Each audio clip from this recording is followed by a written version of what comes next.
नमस्कार प्यारे बच्चों, उत्थान साइंस एकेडमी के YouTube चैनल पर आप सभी का स्वागत है। प्यारे बच्चों, काफी दिनों के बाद क्लास हुई आज हमारी और अपन जो पढ़ रहे थे वो अपन पढ़ रहे थे खरपतवार के बारे में हमने काफी सारे लेक्चर पहले डिस्कस कर लिए थे। इसके लगभग 2 से 3 पॉइंट और है, उसके बाद हमारा जो खरपतवार लेसन है वो कंप्लीट हो जाएगा। उसके बाद अपन डिस्कस करेंगे जो शुष्क खेती है, ड्राई फार्मिंग है, वो लेसन अपन क्लियर करेंगे।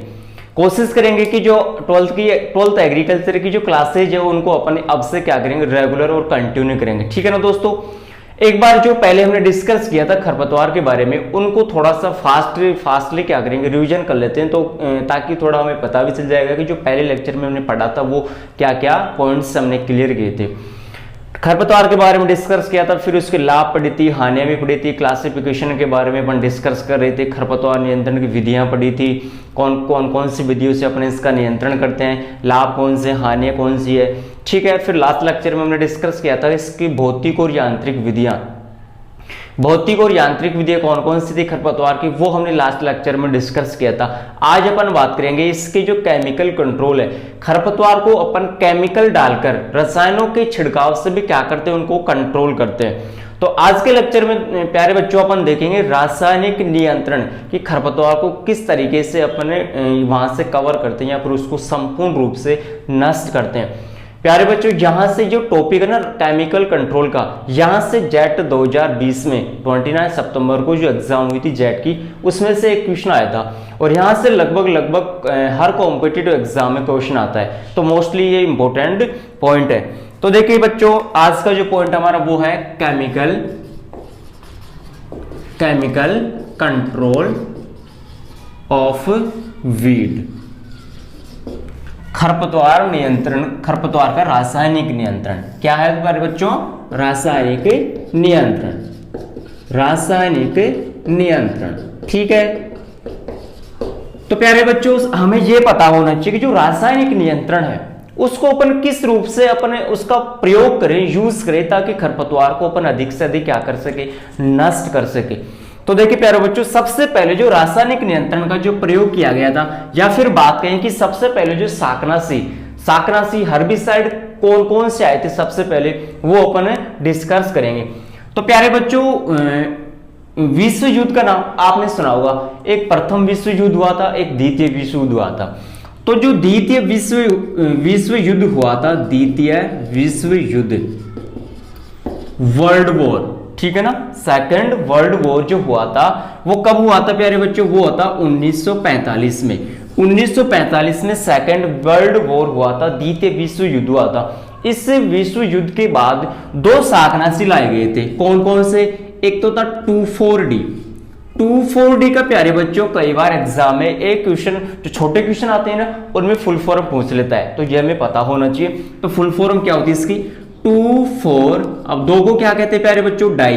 2,4-1 और 2, तो 2 को क्या कहते हैं, डाई। 2,4-डाई क्लोरो, नोट कर लीजिएगा इसको, 2,4-डाई क्लोरो फिनॉक्सी एसिटिक एसिड। प्यारे बच्चों, काफी विद्यार्थियों की रिक्वायर्ड थी कि सर आप नोट्स भी क्या किया करो, सेंड किया करो।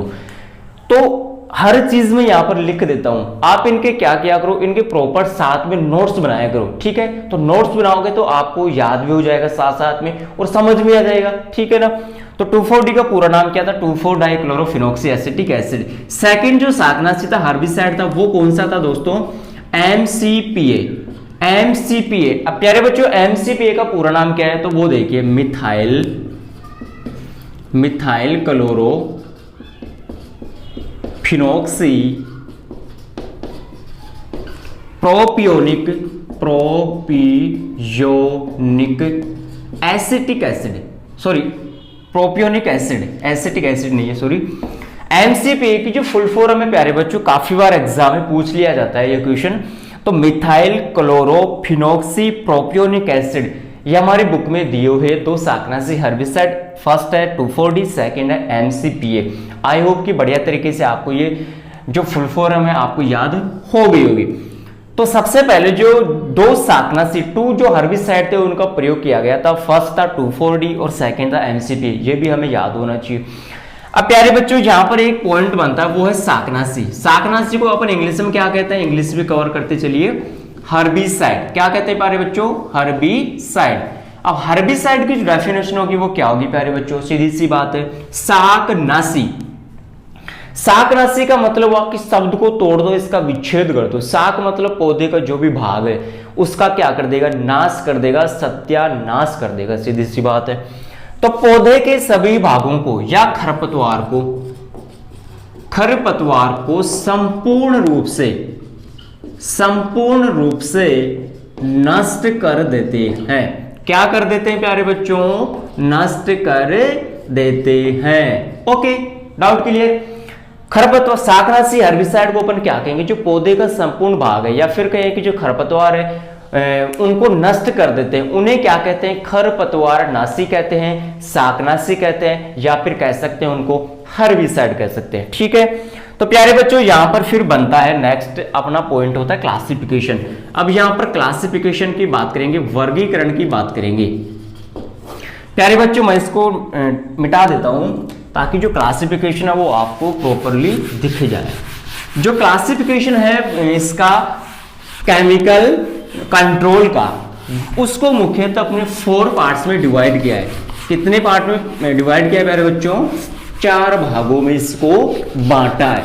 अब जो 4 भाग है उनके नाम आपको याद होने चाहिए, और जो 4 भाग है यहां से अपने जेट में क्वेश्चन आया हुआ है, आईसीआर में भी क्वेश्चन आता है, बीएचयू में भी क्वेश्चन आता है, और एग्रीकल्चर सुपरवाइजर में भी क्वेश्चन आता है, या फिर कहें कि एग्रीकल्चर की लगभग सभी कॉम्पिटिटिव एग्जाम में यहां से क्वेश्चन पुट अप होता है। तो देखिए प्यारे बच्चों क्लासिफिकेशन की यहां पर बात करेंगे, क्लासिफिकेशन। ठीक है, अब जो क्लासिफिकेशन है उसको अपन गुण, ठीक है, गुणों और विशेषताओं के आधार पर, किसके आधार पर, गुणों व विशेषताओं के आधार पर, या फिर कह सकते हैं वह उपयोग के आधार पर, इन सभी के आधार पर इनको मुख्यतः 4 भागों में बांटा गया। भागों के नाम देखते हैं सबसे पहले प्यारे बच्चों। फर्स्ट है मृदा सक्रिय,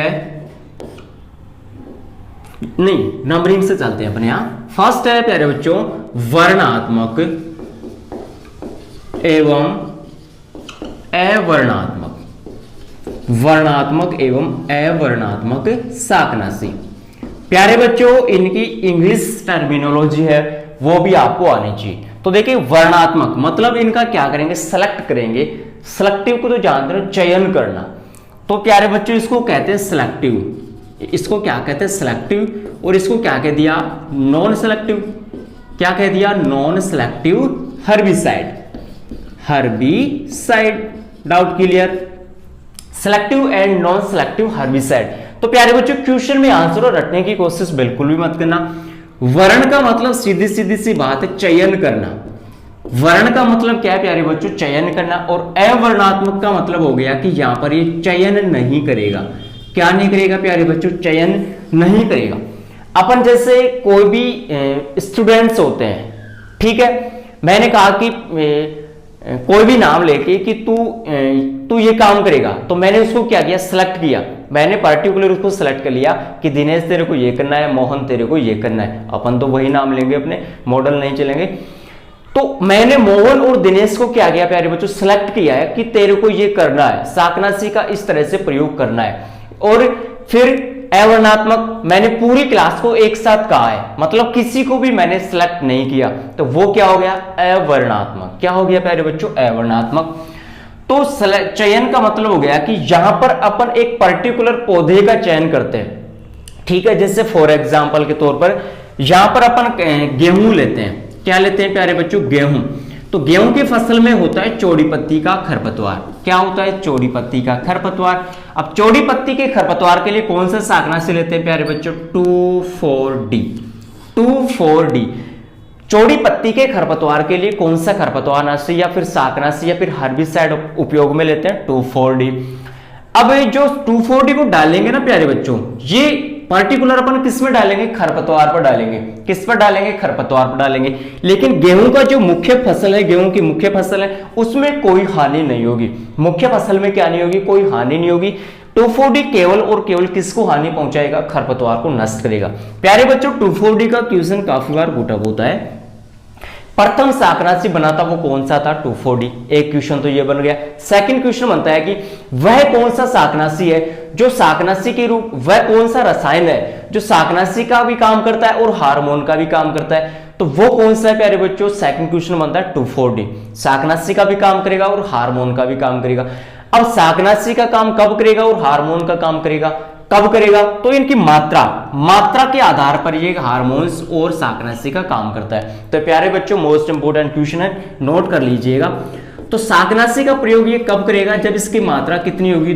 200 ppm से अधिक, पार्ट्स पर मिलियन। और हार्मोन का काम कब करेगा प्यारे बच्चों? जब इसकी मात्रा क्वालिटी कितनी होगी? 20 ppm से कम होगी। 20 ppm से कम यदि इसकी मात्रा होती है तो हार्मोन का काम करेगा, और 200 ppm से अधिक मात्रा है तो शाकनाशी का काम करेगा। मोस्ट इंपोर्टेंट है, इसका ध्यान रखना। तो वर्णात्मक हमने पौधे का चयन किया और 2,4-D डालेंगे। इसके अलावा और है शाकनाशी आइसोप्रोट्यूरोन, आप इनको नोट कर सकते हो। आइसोप्रोट्यूरोन हो गया, 2,4-D हो गया। प्यारे बच्चों आइसोप्रोट्यूरोन का पर्टिकुलर अपन गेहूं की फसल में प्रयोग करते हैं, यह आपको पता होना चाहिए।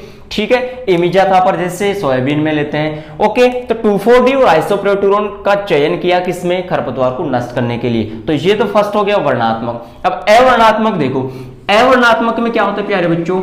ये मान लीजिए कोई अपना खेत है, खेत में हमने क्या किया? कोई भी शाकनाशी डाला। क्या किया? कोई भी शाकनाशी डाला। जैसे फॉर एग्जांपल अपन बात करें पैराक्वाट और डाइक्वाट। पैराक्वाट और डाइक्वाट क्या करेगा? संपूर्ण फसल को क्या कर देगा? नष्ट कर देगा। जो भी इसके संपर्क में आएगा वो संपूर्ण फसल क्या हो जाएगी प्यारे बच्चों? नष्ट हो जाएगी। तो इसमें तो हमने क्या किया? सेलेक्ट किया कोई भी पौधा, लेकिन इसमें हमने कोई भी पौधा सेलेक्ट नहीं किया। ये खरपतवारनाशी शाकनाशी काम क्या करेगा? जो भी इसके संपर्क में आएगा वो नष्ट हो जाएगा।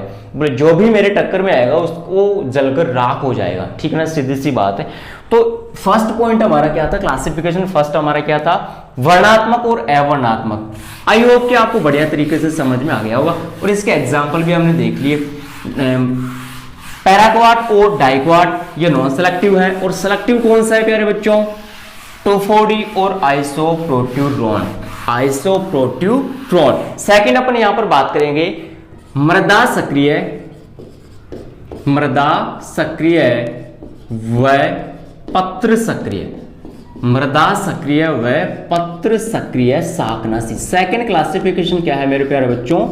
मृदा सक्रिय व पत्र सक्रिय। तो सोइल, और सक्रिय को क्या कहते हैं? Active.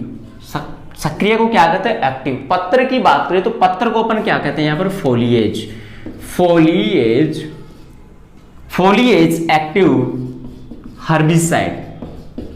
Herbicide. Okay, English terminology भी साथ साथ में कवर करती चलिए। मृदा सक्रिय सोइल एक्टिव, पत्र सक्रिय फोलिएज एक्टिव, हर्बिसाइड।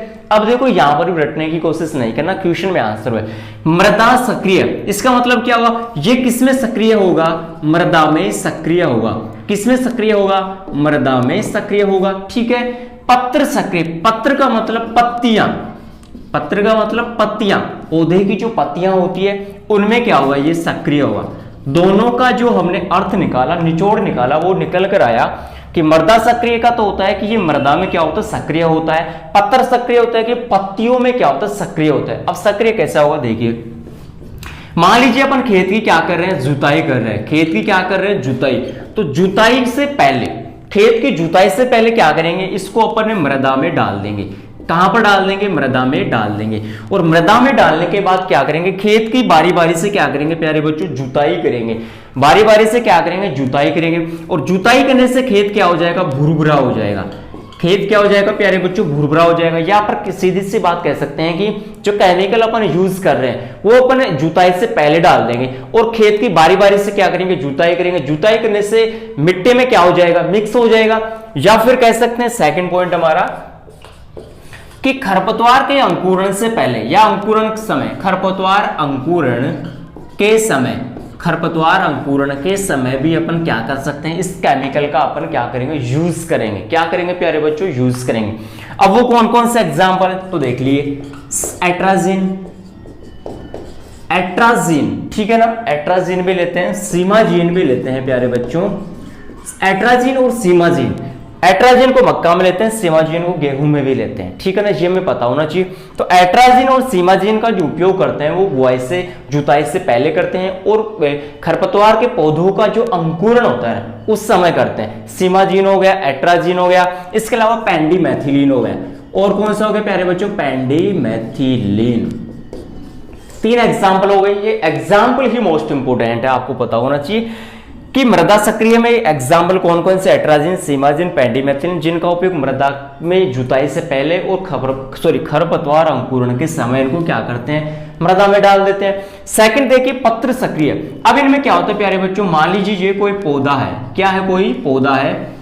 अब इस शाकनाशी, शाकनाशी अपन यहां पर किसका उपयोग करेंगे, एग्जाम्पल पहले लिख देता हूं मैं यहां पर, 2,4-D और आइसोप्रोट्यूरॉन, आइसोप्रोट्यूरॉन, आइसोप्रोट्यूरॉन। मान लीजिए हमने आइसोप्रोट्यूरॉन का उपयोग किया, कहां पर, पत्तियों पर डाला। क्या किया प्यारे बच्चों, पत्तियों पर डाला। तो पत्तियों से क्या होगा, इस यहां से यहां पर चला जाएगा और यहां से यहां पर चला जाएगा, ठीक है ना। तो पत्र सक्रिय का मतलब हुआ कि इन शाकनाशियों का जो प्रयोग है वो कहां पर डालेंगे, इनको पत्तियों पर डालेंगे, पौधे की पत्तियों पर डालेंगे। तो क्या हो जाएगा, जो भी खरपतवार है वो क्या हो जाएगा, संपूर्ण नष्ट हो जाएगा, जलकर नष्ट हो जाएगा। तो पत्र सक्रिय के एग्जाम्पल कौन कौन से हो गए, 2,4-D हो गया, आइसोप्रोट्यूरॉन हो गया, इसके अलावा पैराक्वाट हो गया, पैराक्वाट हो गया। 2 से 3 एग्जाम्पल मैंने हर टॉपिक में लिया है, पॉइंट्स में लिया है। तो आई होप कि मृदा सक्रिय और पत्र सक्रिय शाकनाशी भी आपको बढ़िया तरीके से समझ में आ गया होगा। यहां पर देखिए जुताई से पहले डाला और खरपतवार अंकुरण के समय एट्राजिन, सीमाजीन और पेंडिमेथिलीन, पत्तियों पर डालेंगे 2,4-D, आइसोप्रोट्यूरॉन और पैराक्वाट। दो इसकी क्लासिफिकेशन हमने डिस्कस कर लिए। थर्ड जो क्लासिफिकेशन है प्यारे बच्चों वो है, इसमें मोस्ट इंपोर्टेंट है सभी क्लासिफिकेशन। आपको एग्जांपल देके पूछ लेगा कि ये एग्जांपल कौन सा क्लासिफिकेशन का है।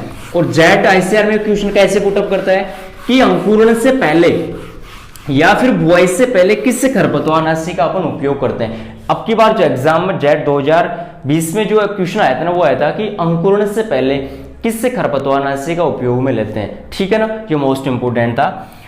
थर्ड जो क्लासिफिकेशन है प्यारे बच्चों, फर्स्ट हो गया वर्णात्मक, अवर्णात्मक, सेकंड था मृदा सक्रिय और पत्र सक्रिय, थर्ड है संपर्क शाकनाशी, संपर्क शाकनाशी व स्थानांतरित शाकनाशी, स्थानांतरित शाकनाशी।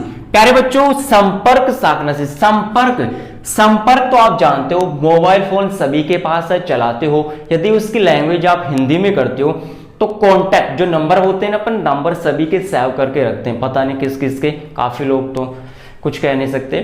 तो संपर्क जो होता है, तो संपर्क को अपन इंग्लिश में क्या कहते हैं, कॉन्टैक्ट, कॉन्टैक्ट कह सकते हैं प्यारे बच्चों।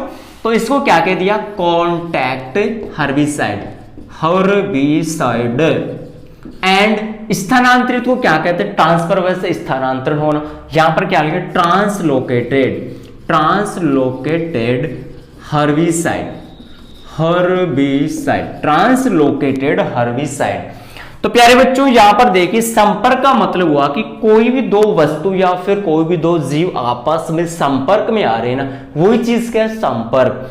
स्थानांतरित का मतलब हुआ कि कोई भी वस्तु है एक जगह से दूसरी जगह पर जा रही है, ओके, कोई डाउट, एक जगह से चलकर दूसरी जगह जा रही है, वो क्या है, स्थानांतरित, ट्रांसफर होना। तो संपर्क शाकनाशी क्या होगा, मान लीजिए ये कोई पौधा है, क्या है प्यारे बच्चों, ये कोई पौधा है। अब हमने, ये कोई खेत है, खेत में खूब सारे पौधे उगे हुए हैं फसल के।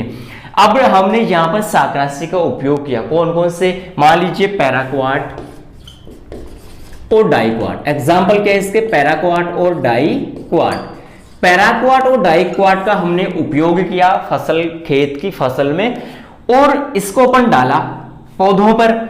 तो मान लीजिए संपूर्ण खेत में अपन छिड़काव कर रहे हैं, तो छिड़काव करेंगे तो जिस पौधे पर इसका छिड़काव होगा, ठीक है, जो इसके संपर्क में आएगा ना उसी पर क्या होगा, छिड़काव होगा, या फिर कहें कि जिस पौधे पर इसका छिड़काव करेंगे वही पौधा इसके संपर्क में आएगा और वही पौधा नष्ट होगा। मान लीजिए ये पौधा है, ये दो पौधे हैं, ये वाला, इस पर हमने पैराक्वाट और डाइक्वाट डाला, इस पर डाला लेकिन इस पर नहीं डाला, तो ये नष्ट नहीं होगा, लेकिन ये क्या हो जाएगा, नष्ट हो जाएगा। तो ये क्या हुआ, ये पैराक्वाट और डाइक्वाट के संपर्क में आ गया, लेकिन ये संपर्क में नहीं आया, तो ये तो क्या हो गया, संपर्क शाकनाशी। स्थानांतरित में देखिए, मान लीजिए ये फील्ड है, फील्ड में ये कोई पौधा है, इसमें क्या होगा, मान लीजिए ये 3 पत्तियां हैं एक पौधे के, तो एक पत्ती पर लीफ, पत्ती हस्बैंड वाला पत्ती में समझ लेना भाई, ठीक है ना, कभी आप उस पर डाल दो और सोचो कि ये स्थानांतरित हो जाएगा उसके सभी अंगों में, ऐसा मत कर देना। तो देखिए प्यारे बच्चों, इस पत्ती पर हमने डाला इसका जो शाकनाशी, इसका जो शाकनाशी है वो अपन बात करें 2,4-D, एग्जाम्पल ले लेते हैं पहले ही, 2,4-D और आइसोप्रोट्यूरोन, ये हमने एग्जाम्पल ले लिए। मान लीजिए आइसोप्रोट्यूरोन या 2,4-D का छिड़काव इस पत्ती पर किया, तो इस पत्ती पर किया, लेकिन ये 2 पत्ती क्या होगी, छूट गई, तो क्या होगा, यहां पर इस पत्ती से यहां पर स्थानांतरित हो जाएगा शाकनाशी, और इस पत्ती से इस पत्ती पर क्या हो जाएगा, स्थानांतरित हो जाएगा। तो यहां से चलकर यहां गया और यहां से चलकर यहां गया, तो क्या हुआ, ट्रांसफर हो गया ना। तो ये कौन सा है, स्थानांतरित शाकनाशी। एग्जाम्पल क्या लिया, 2,4-D और आइसोप्रोट्यूरोन। आई होप कि बढ़िया तरीके से आपको समझ में आ गया होगा। लास्ट पॉइंट है हमारा मृदा जीवाणुनाशक और मृदा धूमक, मृदा जीवाणुनाशक और मृदा धूमक नाशक, मोस्ट इंपोर्टेंट है प्यारे बच्चों। प्यारे बच्चों, लास्ट पॉइंट है हमारा 4 क्लासिफिकेशन के यहाँ पर बात करें तो वो है मृदा जीवाणुनाशक, जीवाणुनाशक एवं मृदा धूमक नाशी, या फिर शाकनाशी कह सकते हैं इसको, मृदा धूमक शाकनाशी। इसको कहेंगे सोइल, मृदा जीवाणु को क्या कहते हैं, soil sterilants and soil fumigants, herbicide.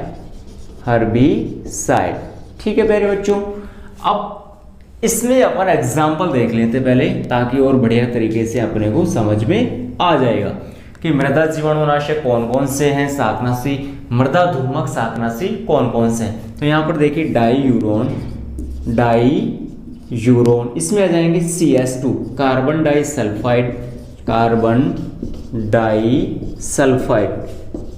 Disulphide. इसके अलावा बात करें तो मिथाइल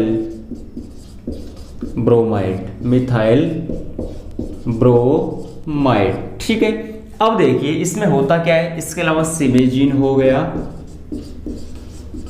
और एट्राजीन हो गया, सिमेजीन और एट्राजीन, इसको गेहूं में लेते हैं, सिमाजीन को, एट्राजीन को मक्का में लेते हैं, ये अभी आपको पता होना चाहिए।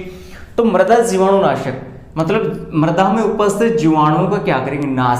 तो इसका अर्थ ये हुआ कि मृदा में वनस्पति होती है, जो खरपतवार होंगे, उन खरपतवारों के साथ में मृदा में उपस्थित जीवाणुओं का भी क्या करते हैं, नाश करते हैं। तो वो क्या हो गई, मृदा जीवाणुनाशक, डाईयूरोन, सिमेजीन और एट्राजीन। नेक्स्ट है मृदा धूमक। धूमक का अर्थ होता है दोस्तों यहाँ पर धुआं, क्या होती है, धुआं। तो CS2, कार्बन डाइसल्फाइड और मिथाइल ब्रोमाइड, ऐसे 2 शाकनाशी जो जल वाष्प के रूप में या फिर धुएं के रूप में अपन खेत में उसको फैलाते हैं। धुएं के रूप में खेत में फैलाएंगे तो जो भी खरपतवार है वो क्या हो जाएगा, नष्ट हो जाएगा। जैसे अपन बात करते हैं कि सर्दियों के दिनों में कोहरा पड़ता है ना, ठंड अधिक पड़ती है तो बर्फ जमने लगती है, तो उसके लिए अपन क्या करते हैं, उसके लिए अपन करते हैं या तो हल्की सिंचाई करते हैं या फिर हल्की खेत के चारों धुआं करते हैं, उससे टेम्परेचर थोड़ा लो हो जाता है। तो प्यारे बच्चों, ये हमने देखा केमिकल कंट्रोल के बेसिस पे। इसमें हमने देखा था कि इसके क्लासिफिकेशन को 4 भागों में बांटा गया है। 1945 में विश्व युद्ध हुआ था, उसके बाद में 2 शाकनाशी आए थे, 2,4-D और MCPA। तो प्यारे बच्चों, लेक्चर कैसे लगा कमेंट बॉक्स में कमेंट करके जरूर बताइए। Thank you.